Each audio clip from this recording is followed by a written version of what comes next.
go ahead and grab a finger. Don't suck it off his finger. We're not making that kind of video.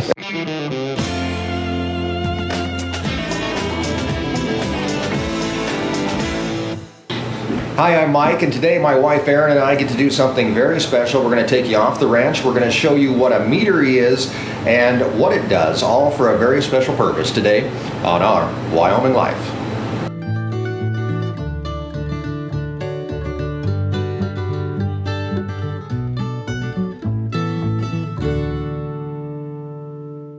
Hi guys, welcome back and thanks for joining us once again as we explore the ranch life and escape the ordinary. Today is a very special day here on the ranch, and we've got Erin along with us. She's going to explain exactly what we're doing here in just a few minutes.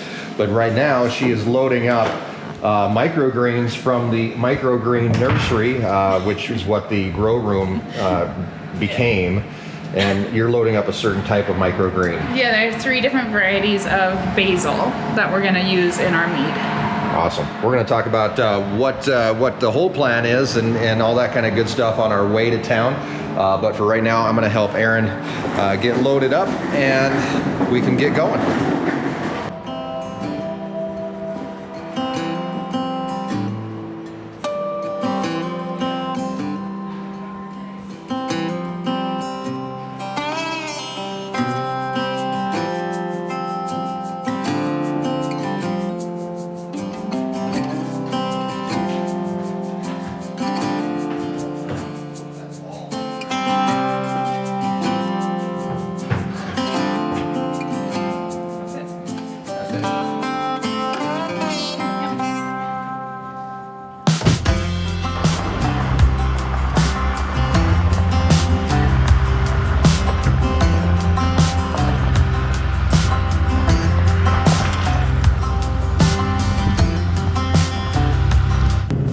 So that's a lot of basil. Yeah, we're looking for 3 pounds of basil, which I don't know if there's 3 pounds of basil, but we can always add more to the mead later on. So we'll see how much when we harvest it, what we end up yielding. Okay, so Megan has picked 8 pounds of black currants, which are just a tiny, tiny berry. So she picked for days and days and days. But we have 8 pounds of black currants. We just hit that bird. And then however much microgreens we have, and then if we feel like the basil's not coming through enough, like we're making up this recipe as we go. Well, I'm afraid, I think we're getting ahead of ourselves here, because I'm sure there's people out there right now that are going, what the hell is mead and what are you guys doing? So we are heading to town to, what's the name of the place? Big Lost Meadery. Big Lost Meadery. And they are making an alcoholic beverage. Yeah. That's going to be an EPP's repertoire. It's a collaboration with Big Lost Meadery and Edible Prairie Project, and so a portion of the proceeds of the sale of this special limited edition run of mead will go back to Edible Prairie Project. And what is mead? Mead's just a honey-based wine. And Sam and Bob will be able to explain more about mead. They're the mead experts. I'm the basil expert, and Megan's the black currant expert.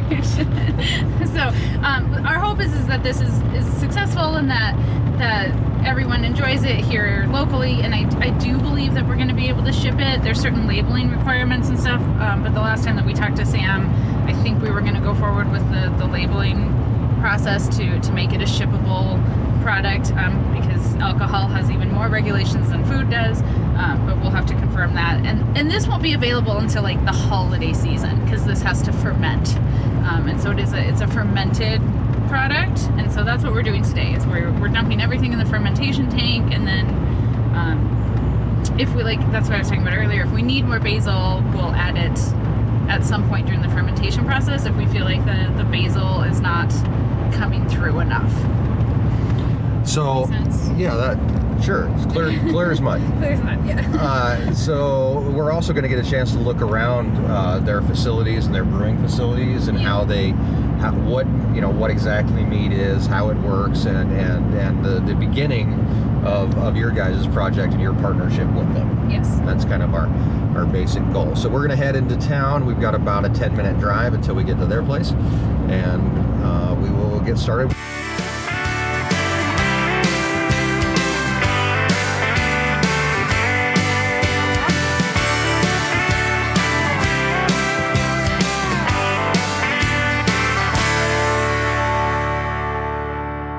Alrighty, guys, we're here at an undisclosed location in Gillette, Wyoming. The only clue we have is 12:01. We're gonna head in and see what's going on.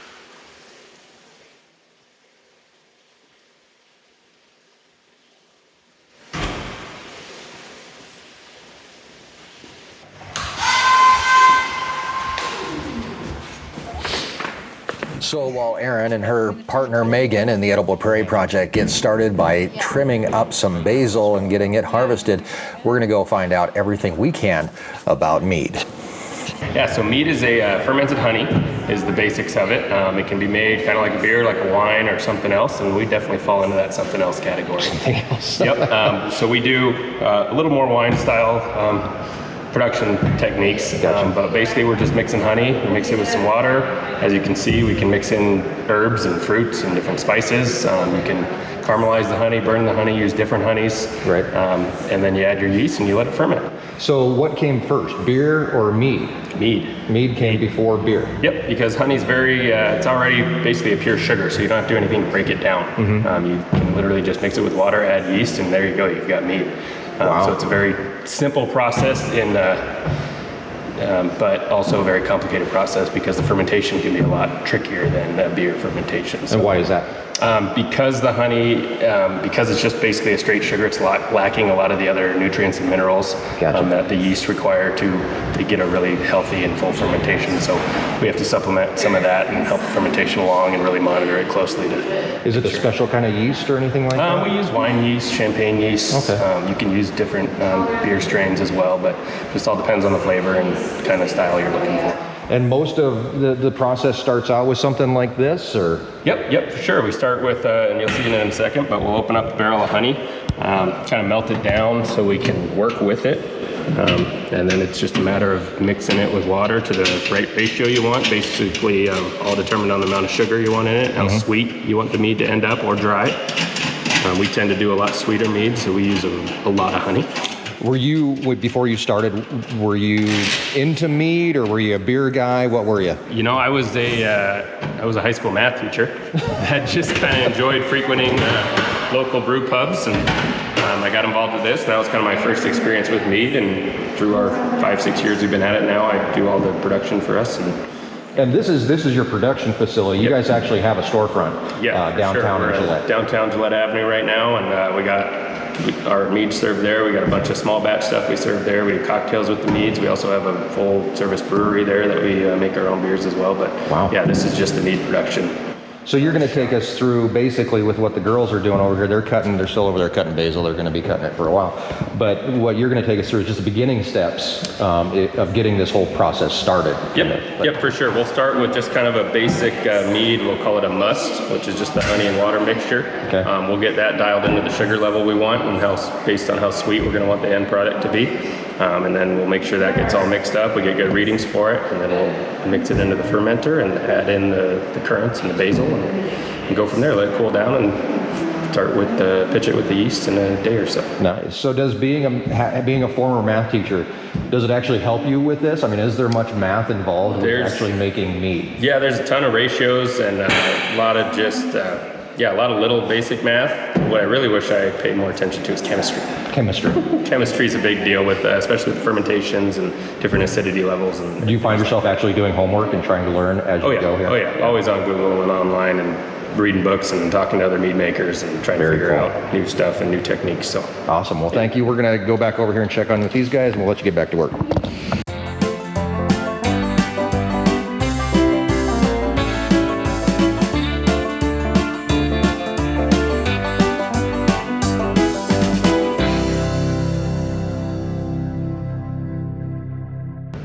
What are we doing? honey. Oh, we're dumping honey into here. Okay. So pre-measured amount of honey into a measured amount of water. Yep, basically. we know we're going to do kind of around 50 gallons total. Right. So based on that, I can kind of dictate the amount of sugar that we need, which tells me how much honey. So we're going to do quite a bit of honey. This is going to be a sweeter mead? I think we're going to do a sweeter with the currant being a little tart. Right. We'll try to balance that with some of the sweeter honey. Look at you go. Yeah. So this is what you guys made. So So if I was selling this to a restaurant, this would be about $350 to $400 of basil here. $400 worth of basil. It sells for about Just here. $40 a tray. Wow. 30, anywhere from $30 to $40 for like a restaurant. We're making 50 gallons, Okay. so this is going to go for about $100 a bottle. We make so much money. How much? This is like $400 worth of basil. If you sold it to a restaurant, yeah. Expensive meat. Yeah. The process of making mead, has it changed over the last 1,000 years? Not a whole lot. The basic principles behind it really haven't. Water, honey, and yeast. But obviously with bigger tanks and pumps and different types of equipment like that, things have become more efficient, Right. easier to work with. Make larger quantities Yep. and that kind of stuff.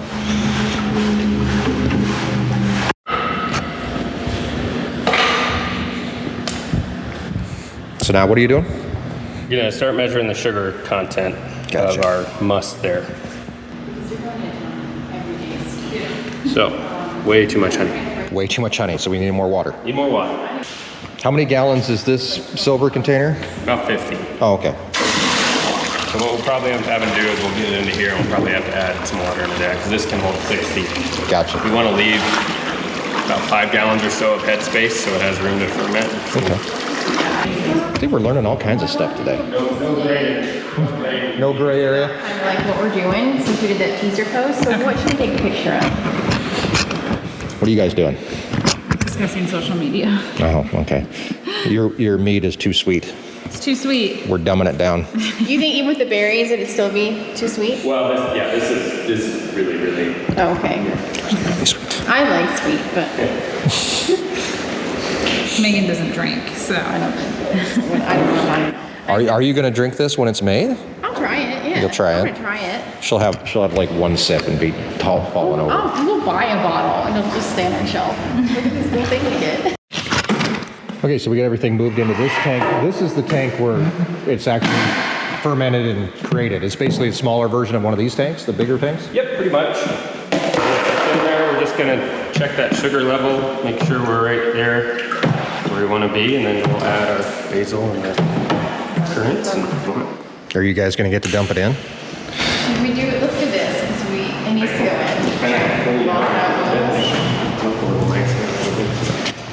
So if people buy this, they're going to want to see your hard work and labor into it. And My work's the done. hardest part in this whole process is dumping this stuff in, right? What if I spill it everywhere? Well, then you're fired.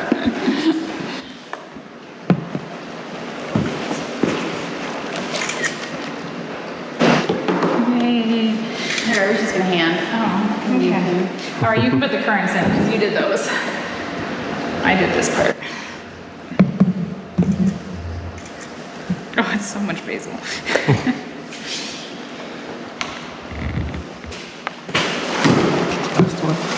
Yes. All right, you got to stir it in. Mixed in there well. Bye, basil.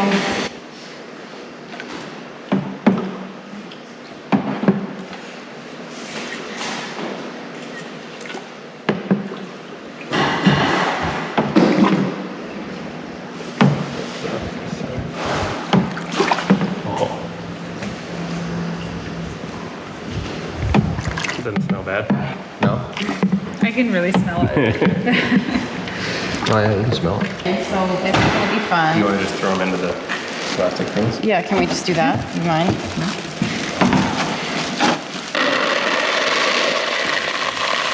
So what are these closest related to? What are they? Just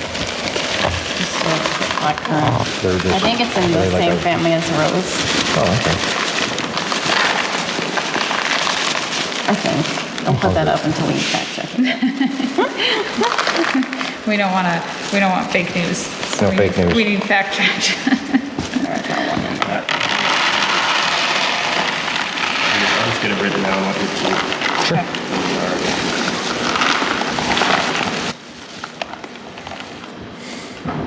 One Oh, berry. oh, oh. Okay. Systems are okay, right? Oh yeah. I mean, they're small. It'll all get filtered out. Okay. All right, Megan, don't mess this up. It's kind of nerve-wracking. Don't spill.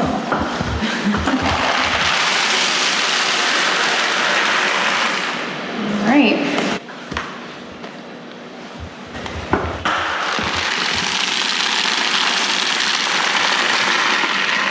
Perfect. Do this stir too. Oh, you want me to stir it? Oh yeah. Oh man. He's gonna be stirring this Yeah, I'll stuff be for stirring a lot. You guys long gotta time. put your effort in. It's like a witch's brew, right? Yeah, it really does look really interesting from the top. Are the berries gonna float too? Yeah, I think it all will. At least initially. I'm gonna get that basil off the side there. Doesn't matter. It'll all get mixed in. I'm excited to see it change I color. can say it already kind of looks like it is getting a little darker already. Okay. The purple basil, like you'll get a little bit of color off of that. I'm sure the berries, you can just put it in the pot. I'm sure the berries will give it a quiet. All right. Sealed up, ready to hang It's out. only like this when you put it in. It was so much to pick, and it's like. So this sits for how long before yeast goes in? Just depends on the temperature. I'll probably put the yeast in tomorrow morning. Nice. Get everything going. And then, yeah, we'll be back in a few weeks to see how the ferment went. Is that a good ratio? Do you think? Is that what you normally work with, or you work with a lot more? Probably a lot more, Okay. but I think it'll probably be a lot more basil than it will be currant. But the currant will give us, like, since it is going to be sweeter, and even the basil will probably come off as sweet, a little bit of tartness. Okay. Should, and it'll add a lot. That little bit of berries will add a lot of color for sure. So how long before it's ready to bottle? We've probably got at least 3 months or so. We'll be able to test it in 3 weeks to a month and see what the flavors are like, see if we want to add anything else. You'll know, like, this is gonna work. You just need to Oh, it's gonna work. Okay. Oh, it's gonna work. We're gonna have a basil currant mead for sure. We're gonna have something. Basil currant vinegar. No. It will be a mead. It's just gonna be a matter of the flavor. Does it have as much currant as you wanted? Does it have as much basil flavor as you wanted? I think we just want it to be sellable. I don't think other than that we have any expectations. No, it'll definitely be drinkable. So at that point we can decide to add more honey if we want. We could water it down if it's too sweet. We can add the choke cherries or something if we need And more I have fruit some flavor, dried black more bitterness. We could add dried would go a long way. We can even steam those or something. We can add more basil if we wanted. So we can do a lot once it's fermented too. So no, this will be a good start in the base for it. So. Cool. Now we That's wait. it. Now we wait. Big old cliffhanger here. We're done for now. So are you excited? I'm excited to see how this batch does. I'm excited to see the fermentation process and to come back in a couple weeks and taste test it. And I'm just excited to see like what, we're already talking about like what flavor profiles and stuff we can do for next year and what fruit we have access to and what other herbs we can pair with different fruits. And so I'm excited to see like what the future will bring with this project, because our hope is that it's an annual event and that it just gets bigger and bigger. So I'm excited. All right, that's it. We're gonna hit the road, head back out to the ranch and get back to work. Here coming up this week, we have another cool little visit to a mill, a grain mill that we're gonna take a look at and see how it works as we pick up some grain for the ranch, for all the animals, pig food, chicken food, and some cake from the mill. So we'll be checking that out. Be sure to subscribe, hit the little bell button so you get your notifications and come along as we explore the ranch life and escape the ordinary right here on Our Wyoming Life.